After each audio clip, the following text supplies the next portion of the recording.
Shalom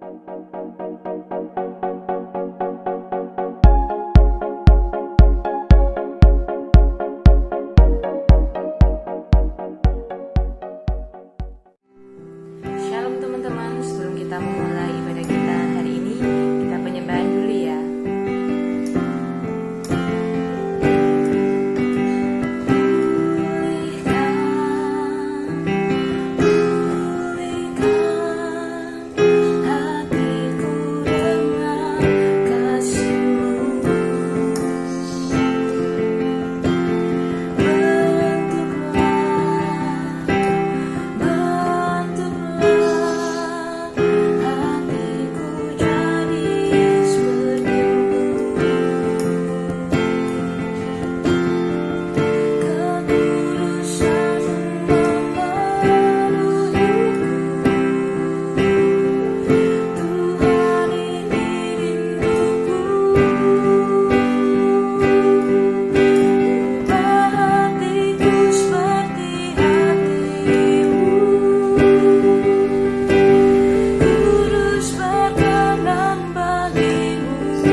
Shalom teman-teman kasih Tuhan Yesus dari Light Generation GBI Family Blessing Surabaya. Wow, ini senang sekali bisa berjumpa dengan sahabat-sahabat walaupun kita dengan cara yang baru teman-teman. Memang ini situasinya baru, keadaannya baru, mau tidak mau kita memiliki cara yang baru.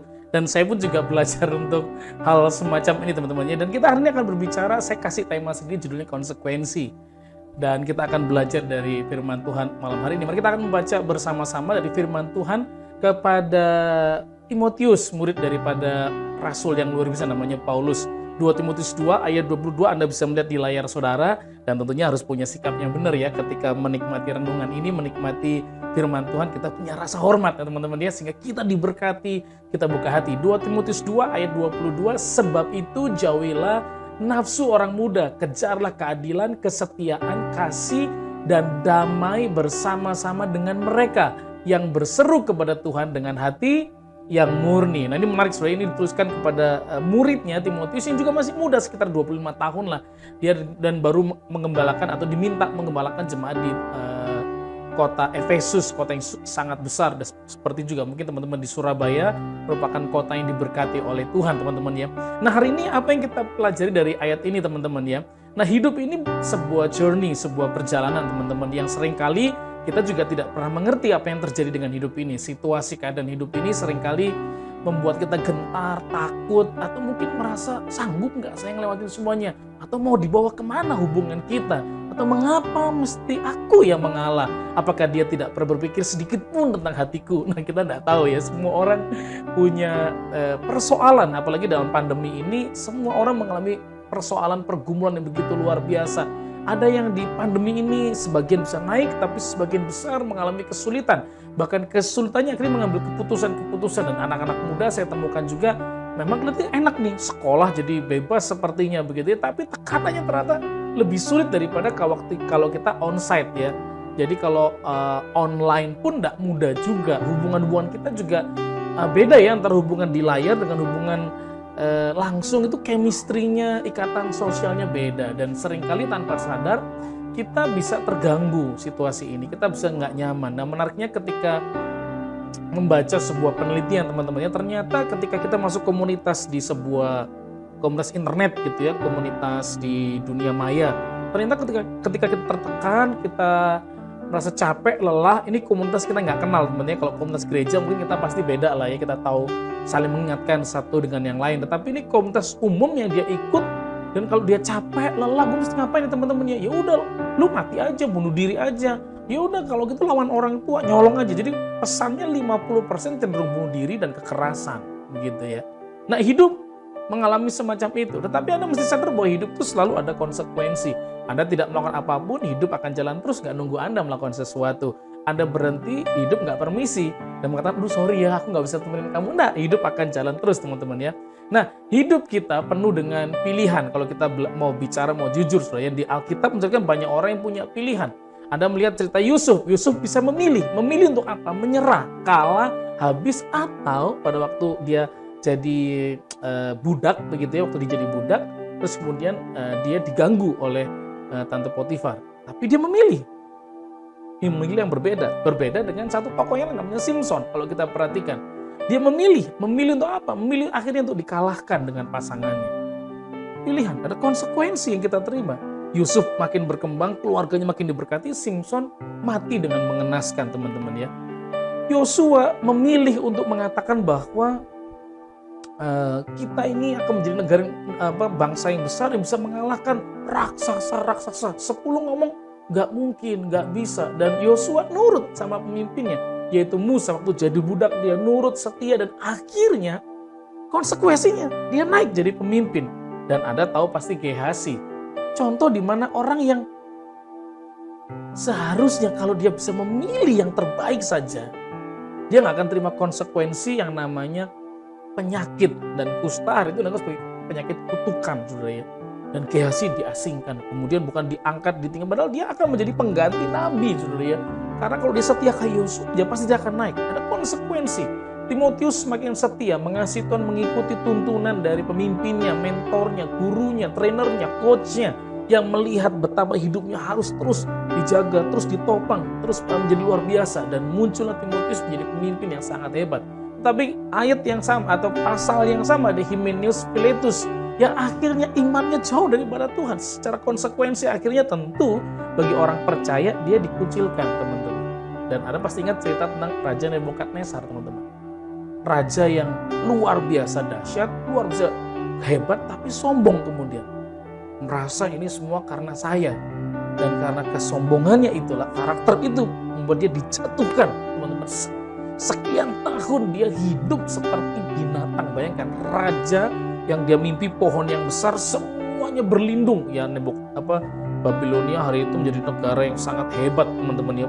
Pemimpin dunia lah kerajaan itu, kerajaannya 150 lebih negara itu di bawah dia, teman-teman ya. Tapi diturunkan karena kesombongan. Tapi kita melihat ada tokoh anak muda namanya Daniel yang semakin bertambah tua, makin bijak, makin menyadari semua datang dari Tuhan. Semua karena kasih karunia. Nah, hari ini menarik sebenarnya. Ini sangat menarik, teman-teman. Apakah Anda dengan saya bisa membuat pilihan-pilihan yang terbaik walaupun masih muda loh? Jangan bilang, "Kak, aku masih muda, Kak. Gak iso aku, Kak. Aku kan arek enom." Pasti milihnya juga nanti ngikut-ngikut. Oh, enggak. Anda dengan saya bisa memiliki keputusan yang terbaik. Nah, apa yang harus kita lakukan dari pelajaran ini, teman-teman? Maka Roma 12 ayat 1 dan 2 mengajar pada Anda dengan saya, karena itu saudara-saudara, demi kemurahan Allah, aku menasihatkan kamu supaya apa? Mempersembahkan tubuh sebagai persembahan yang hidup, kudus, berkenan kepada Allah. Nah, mana ibadahnya? Ya tadi itu, waktu persembahkan tubuh itu ibadah yang sejati. Dan kalau sudah dipersembahkan, jangan, bukannya tidak. Kalau tidak itu berarti sudah di ujung. Tapi kalau jangan tuh sama sekali, jangan ke sana. Jangan kamu menjadi serupa dengan dunia ini, tapi berubahlah oleh pembaharuan budimu, sehingga kamu dapat membedakan mana kehendak Allah, apa yang baik, yang berkenan kepada Allah, dan yang sempurna. Wow. Ini luar biasa, teman-teman. Jadi kita diminta berubah pembaharuan budi, pola pikir kita yang diubahkan. Bukan cuma, "Kak, saya Kristen loh sekarang, Kak, saya pemimpin pujian." Terus saya sudah pemimpin pujian susah loh. Pakai Zoom pemimpin pujian gak direken anak-anak, saudara ya. Kadang-kadang sih, itu kenapa sih ditutup tuh layarnya, kenapa sih gak lihat-lihat gitu kan? Kita pengen tahu diangkat tangan, nyanyi Kak gitu, saudara ya. Sekarang bukan masalah beda karena sering ke gereja, bukan fisik. Tapi karena fisik ini dikendalikan oleh yang tidak terlihat. Nah, Paulus tahu dengan firman Roh yang tidak terlihat itu yang harus diubahkan dulu. Pola pikir, mindset kita itu yang harus diubahkan. Karena kenapa? Kalau kita bicara mindset itu apa yang kita pikirkan, what we think. Mindset melahirkan behavior, tindakan kita, apa yang kita lakukan. Dan di dalam mindset itu juga melahirkan nilai hidup kita. Apa yang Anda pikirkan tentang manusia? Maka manusia perlu dikasih, maka tindakanmu, kemanapun kau melangkah dengan siapapun, dengan orang yang membenci kamu pun, kamu akan mengasihi. Konsekuensinya kamu juga menikmati kasih dari orang itu, perhatian dari orang itu. Nilai, apa yang kau bangun ketika bangun hubungan dengan orang? Nilainya cuma, wah, ini menguntungkan anak orang kaya. Kalau cuma begitu nilaimu dalam hidup ini, orang akan menganggap Anda rendah kemudian. Konsekuensinya Anda tidak diperlakukan juga nggak baik sama orang ketika ketahuan ternyata motivasinya salah, teman-teman. Nah, hari ini saya mengajak setiap teman untuk melatih diri kita. Mengapa harus pola pikir kita? Nah, apa yang kita pikirkan itu kita percaya, teman-teman. Ketika kita percaya, maka kita akan melakukan. Nah, apa yang kita lakukan tindakannya berulang-ulang, maka akan menjadi habit. Jadi kalau Anda, sekarang kita udah 7 bulan lebih ya ada di pandemi ini, harusnya ada habit yang baru. Karena kebiasaan berulang-ulang selama 60 hari saja. 60 hari berarti 2 bulanan, 2 sampai 3 bulan, itu melahirkan kebiasaan baru. Nah, kami pendeta juga sekarang ngomong kayak gini di layar sambil mikir nih, teman-teman ngerti nggak ya? Peluang nggak ngerti gitu ya. Nah, itu kan pikiran sebenarnya, tapi mau belajar untuk percaya bahwa Anda mendengar dengan baik. Lama-lama jadi kebiasaan juga untuk khotbah di depan. Nah, saya lagi mikir nanti kalau khotbah di depan orang, kelihatan orangnya gimana ya? Orang mulai gitu atau gimana? Kita bisa lebih nyaman nggak gitu? Atau lebih nyaman sekarang karena begini, kita nggak perlu melihat ekspresi orang. Karena kalau Anda tahu ya, kalau ngomong di depan orang tuh suka ada yang ngotot, males-malesan, ada yang sibuk main handphone kayak sekarang tuh ada tuh ya, nggak memperhatikan gitu ya. Kalau sekarang nggak peduli, habit. Apa Apa yang kita pikirkan yang baik, tindakan kita baik, kebiasaan kita baik, dan kebiasaan yang baik melahirkan konsekuensi. Apa itu? Karakternya jadi baik. Dan percayalah, karakter yang baik itu akan membuat kita punya nilai-nilai yang baik. Nah, Anda perhatikan ya, persembahkan, janganlah menjadi serupa dengan itu berbuat membudimu. Sehingga waktu engkau ada pekerja di rumahmu, ya ada asisten rumah tangga, dan engkau pikir, oh ya dia ini manusia juga ya, dia ini perlu dikasihi, maka tindakanmu akan menghargai. Gak cuma moring-moring kok, dia mengerjakan gak bagus, bohong meli terus, ya makin dia tertekan. Udah gitu gak ikut bayarin lagi gajinya, dan orang tua kita ikutan ngomel gitu ya. Nah, kalau cara hidup kita berubah, kita memberi nilai berubah, orang juga berubah. Nah, ada konsekuensi yang kita alami. Konsekuensi adalah sebuah akibat dari tindakan yang kita lakukan. Entah Anda melakukan atau tidak, Anda tidak melakukan pun berarti Anda sudah melakukan. Apa itu? Nggak melakukan. Dan ketika Anda tidak melakukan yang baik misalnya, maka konsekuensinya ada nggak? Ada. Mungkin orang merasa, wasted, oke gitu, nggak peduli sama orang. Semua selalu ada konsekuensi sebenarnya. Sekali lagi, ayo kita lakukan apa yang baik, apa yang berkenan di hadapan Tuhan, apa yang sempurna, ibadah saja, persembahkan tubuh. Jadi ini bukan milik lagi. Paulus ngomong, hidupku bukannya lagu, pikiranku bukan aku lagi, tapi Kristus yang di dalam aku. Karena kalau Kristus dalam aku, tindakan kita berbeda. Nah, menariknya teman-teman, tulisan dari Pak John Dryden itu bagus. Pertama, kita membentuk kebiasaan. Lama-lama, kebiasaan yang bentuk kita. Ini contoh ya, Anda dalam pandemi ini kalau pengen sehat, olahraga terus. Tadinya nggak perlu olahraga. Olahraga ini ngueni terus, makan terus sama jempol terus. Tapi kalau saya nggak olahraga, bahaya olahraga. Setelah Anda 2-3 bulan olahraga, kalau nggak olahraga, ini tubuh ini mimpi. Nah, ini menarik ya. Pertama dari sini, apa yang kita pikir? Anda mesti memikirkan hal-hal yang baik dalam kehidupan ini supaya memiliki nilai, karakter, kebiasaan yang baik, tindakan yang baik. Karena akan memberikan konsekuensi. Daud melakukan kesalahan dengan Batseba, akhirnya ada konsekuensinya. Teman-teman yang dikasih Tuhan Yesus, dari mana, apa yang harus kita lakukan? Mulai dari pikiran kita, teman-teman. Tentukan pilihanmu. Engkau tidak milih orang lain yang milih, dunia yang akan milih saudara. Engkau memilih, Kak, aku nggak mau, Kak, aku capek, Kak, aku lelah. Tapi percayalah, dunia akan buat Anda tidak berhasil. Karena kenapa? Dunia berjalan, orang dunia bekerja luar biasa. Engkau tetap berhenti, engkau tetap marah, tetap kecewa, maka luka itu akan membuat engkau menjadi semakin tidak baik. Teman-teman, semua keputusan pilihan kita selalu ada konsekuensinya. Nah, apa yang harus kita lakukan? Menariknya, kemudian Paulus memberitahu kepada kita sebagai orang muda, maka harus ada yang namanya kesetiaan. Nah, kesetiaan menggunakan kata pistis, bukan pipis, bukan ya. Pistis. Apa itu pistis? Nah, pistis itu menarik ya, karena bisa iman, percaya, benar. Tetapi ada dua ini. Yang saya percaya dimaksud Paulus kepada Timotius, yaitu dapat dipercaya, dapat diandalkan.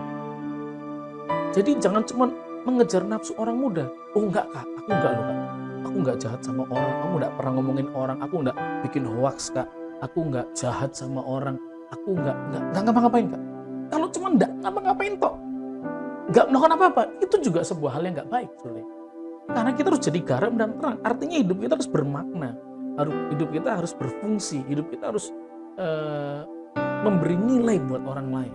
Nah, pistis, dua yang paling kuat, dapat dipercaya, dapat diandalkan. Waktu kau diberi hidup oleh Tuhan, waktu kau diberikan kesempatan, apa kamu bisa dipercaya, dapat diandalkan dengan pekerjaanmu, dengan sekolahmu hari ini, dengan komunitasmu hari ini, waktu engkau disuruh jadi komsel atau pemerhati untuk 3-4 orang, nah, dapat diandelin nggak? Kalau untuk yang sederhana saja kau dapat diandelin, kau dapat dipercaya perkara besar daripada Tuhan. Jadi nggak cuma berhenti di kata tentang tidak melakukan yang jahat, bukan. Tapi harus lebih dari itu, melangkah lebih, yaitu apa? Kesetiaan. Itu golden rule-nya. Dan kata kesetiaan itu menggunakan kata pistis. Dapat dipercaya, dapat diandalkan dengan waktu yang Tuhan percayakan. Ingat loh, pandemi ini memang epidemi. Karena epidemi, tapi pandemi ini bisa menjadi akademi, memeras komunitas. Sehingga ketika Anda diberikan masih hidup hari ini, nggak mati karena COVID, begitu, nggak mati karena penyakit yang lain, nggak mati karena ketabrak, nggak mati karena hal yang buruk. Hari-hari ini, apakah engkau masih dapat dipercaya, dapat diandalkan untuk mengelola waktumu, mempersiapkan diri untuk perkara lebih besar. Dan Anda perlu tahu bahwa kuburan itu kekayaan terbesar di bumi ini. Karena kenapa? Ada potensi-potensi yang belum berkembang. Ada kesempatan nggak pernah dipakai. Ada kemalasan buat orang jadi miskin yang harusnya kaya. Nah hari ini, sebagai orang muda, Anda dituntut dengan saya untuk setia. Setia itu nggak cuma melakukan terus, enggak. Sampai dapat dipercaya, dapat diandalkan. Artinya kualitas hidupnya baik. Apalagi harus dilakukan? Yaitu Anda dengan saya harus mengalami keadilan. Loh Kak, keadilan maksudnya apa Kak? Nah, keadilan menggunakan kata dikayusune. Nah, dikayusune itu keadilan atau kebenaran di dalam pengadilan. Jadi sebagai orang benar, orang percaya cara hidupmu dengan keluargamu itu benar. Ayolah, apa kamu capek lu? Hari-hari ini jadi orang makin lelah gitu ya. Belum kayak saya gitu ya. Saya ngajar anak kelas 1. Saya nggak dipersiapkan dari dulu ngajar anak sekolah minggu oke lah saya ngerti. Tapi saya nggak kelas kecil ya. Saya kelas 3, kelas 4, kelas 5 ke atas lah. Sampai taruna saya masih bisa ngajar. Kalau kelas ke bawah nggak bisa. Sekarang anak saya kelas 1. Stres saya lihat nih. Stres gara-gara ya ngajarin anak kecil. Ayo dek, 7 tambah 3 berapa? 7 di mulut 3 di sini berapa? 11 Pak. Wah kan enggak sekali. Terus itu sampai pengen 5 sana terus. Gimana nggak gondok sebenarnya. Aduh kan sementara anak orang ini bisa cepet ngitung, anak kita nggak rasanya waduh gitu gimana gitu rasanya. Tapi sebagai orang yang memiliki keadilan di kayu surga itu berarti hidup benar di depan pengadilan. Kristus telah mengubahkan, menjamin kehidupan Anda dengan saya. Kristus telah memberikan keadilan buat Anda dengan saya. Artinya ketika dalam Kristus, cara hidup kita benar kita beda. Benarnya seperti apa yang Kristus mau, apa yang lakukan. Kalau aku menjadi teman, jadilah teman yang baik. Jangan TTM teman tapi menyusahkan. Jangan teman tapi mendoakan. Tetap TTM. Ya. Jadi hari ini saya mengajak setiap teman, ayo pada masa ini hidupmu di kayu suni. Ketika dalam pengadilan Allah, kok dibenarkan oleh Kristus, gaya hidup kita dipulihkan. Teman-teman dikasih Tuhan Yesus, Paulus juga mengingatkan kepada Timotius supaya orang harus memiliki kasih. Wah ini gampang ya, kasih itu agape. Tapi kata kasih agape yang satu ini diterjemahkan ke dalam kata charity. Jadi dalam bahasa Inggrisnya King James Version pakai kata charity, perbuatan yang baik gitu ya, atau donasi, sumbangan, melakukan sesuatu yang baik buat orang lain. Nah hari ini di tengah pandemi, kok masih melakukan sesuatu yang baik nggak pada orang lain? Nggak harus ngasih duit loh, perhatian mungkin, pertemanan, kata-kata yang bukan hoax gitu ya, gempur, parah, gebuk gitu, enggak begitu. Apakah Anda masih melakukan hal baik buat orang lain? Agape itu menuntut tidak hanya kualitas yang terbaik, tapi agape itu nilai, sebuah cara hidup, bahwa hidup ini berharga dan harus seperti Kristus. Maaf ya, mau mati bagi orang lain. Berarti waduh Kak, saya mesti mati Kak, sepenom gini Kak. Belum pacaran aku Kak, belum married, bukan itu maksud saya. Tapi kualitasnya itu berbeda. Nilai-nilai hidupnya itu berbeda. Hari ini apakah engkau menjadi pribadi yang dalam kasih setia Tuhan, menunjukkan kasih karunia, kasihmu itu kebaikan hatimu buat orang lain. Kitab Galatia mengatakan bahwa ayo jangan jemu-jemu berbuat baik. Nanti pasti apa yang kita tabur kita akan tuai. Ya nggak harus kalau ngasih duit dapat duit, enggak. Mungkin Tuhan akan tolong lewat orang lain. Mungkin Tuhan kembalikan lewat saudaramu, kembalikan lewat bank. Ya orang tidak tahu sebenarnya. Tapi hari ini, apakah agapemu masih ada? Agape itu bisa muncul kalau orang di dalam Kristus. Karena yang punya agape Tuhan, Roh Kudus. Jadi orang itu harus tinggal dalam Roh Kudus. Ketika tinggal dalam Roh Kudus, sungguh-sungguh yang hidup, dia bisa memiliki cara melihat seperti Yesus, namanya compassion, belas kasih. Lihat itu orang seperti domba tanpa gembala. Bukan gembala tanpa domba, bukan yang nyari domba nanti ya. Aku belas kasih, sehingga ngomong sama orang itu apa ya? Ada keterikatan, ada keterkaitan, ada belas kasihan yang keluar gitu. Sama orang tua juga nggak cuma nuntut, marah, cuman ayo deloken orang tua itu dengan penuh kasih. Lihat betapa pengorbanannya cukup banyak. Dulu itu pengorbanan demi anak-anaknya saudara. Bapak ibu, teman-teman muda yang dikasih Tuhan Yesus, ayo kasih agapemu, kasihmu berlimpah-limpah kalau dalam Kristus. Selesai? Enggak.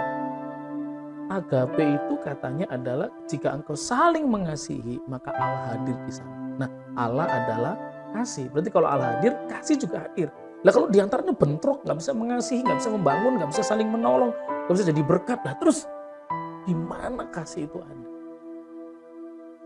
Nah di Jerman itu kan dibangun dulu, ada teman-teman tahu ada Martin Luther lah, Protestan muncul pertama kali, Calvin gitu, itu tuh orang-orang hebat lah dari mereka sana. Dan dibangun dari iman Kristen negara ini sendiri. Tapi Anda perhatikan kasih orang hilang. Satu kali ada orang kecelakaan teman-teman, ada orang kecelakaan di perempatan begitu, dan ketika motornya jatuh, berarti tuh perempatannya bukan sepi ya, rame. Orang itu lalu-lalu lewat ya, setengah jam orang nggak ada yang mau nolong. Karena mungkin merasa, loh kan bukan aku yang nabrak, atau loh aku kan bener lampu merah, dia jatuh sendiri kok, aku sibuk, bukan waktuku, dan ini bukan tugas saya. Nanti kalau saya nolong salah juga, kan saya bukan petugas medis, nggak certified begitu ya. Nanti gimana polisi datang, itu urusan polisi lah, atau yang semua udah itu salah dia gitu ya. Setengah jam nggak ada yang datang. Setengah jam berikutnya ada seorang pria yang kemudian berhentikan mobil nolongin dia. Setelah setengah jam, bangsa yang dibangun dengan iman Kristen, yang sekarang juga ternyata nggak sungguh-sungguh Kristennya, gereja-gereja mulai kosong, kasih mulai hilang. Karena kenapa? Nilainya mulai hilang. Ketika Kristus tinggal dalam dirimu, nilaimu kepada orang lain akan berbeda. Karena kalau kamu tidak saling mengasihi, Kristus nggak ada di sana. Kalau Kristus nggak ada, Allah adalah kasih. Berarti kalau nggak ada Allah, nggak ada kasih. Nggak ada kasih, nggak ada Allah. Teman-teman dikasih Tuhan Yesus, Martin Luther King Jr. mengatakan, I have decided to stick with love, for I know that love is ultimately the only answer to mankind's problem. Artinya, I have decided, aku memutuskan untuk membayar persepuluhan tepat pada waktunya. Itu arti terjemahannya. Bebas, terserah aku punya sharing.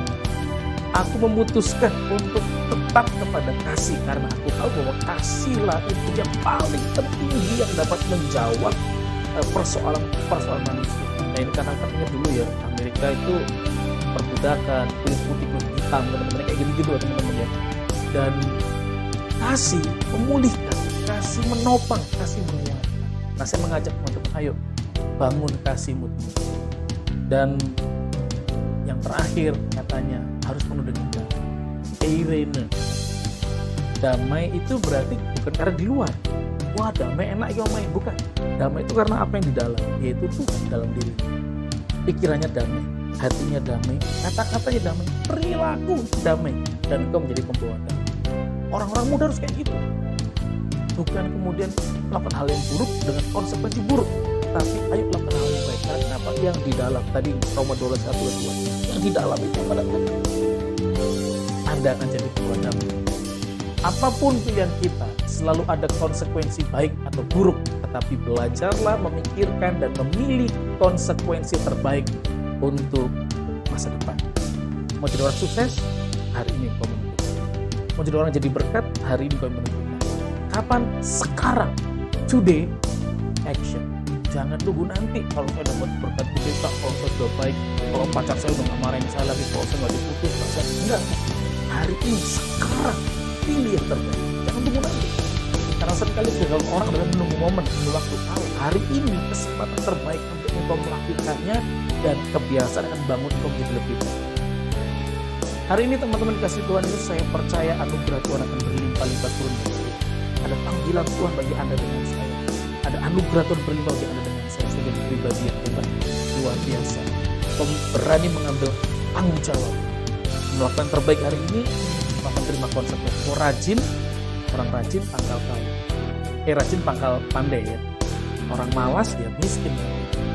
Hari ini semua ada konsekuensi. Kau beribadah sungguh-sungguh dengan Tuhan, Tuhan makin setia di kehidupan. Kau mengasihi orang, kau akan dihormati dan dikasihi oleh orang. Kau menghormati pekerjaan, pelayanan, apa yang dipercayakan dalam hidupmu, maka orang akan menghormati. Hari ini, ayo pilih yang terbaik, konsekuensi yang terbaik. Izinkan saya berbagi saudara, kau bisa mengangkat tangan, taruhkan tangan terlebih di dadamu. Kalau kau sungguh-sungguh mengalami perubahan, minta Tuhan.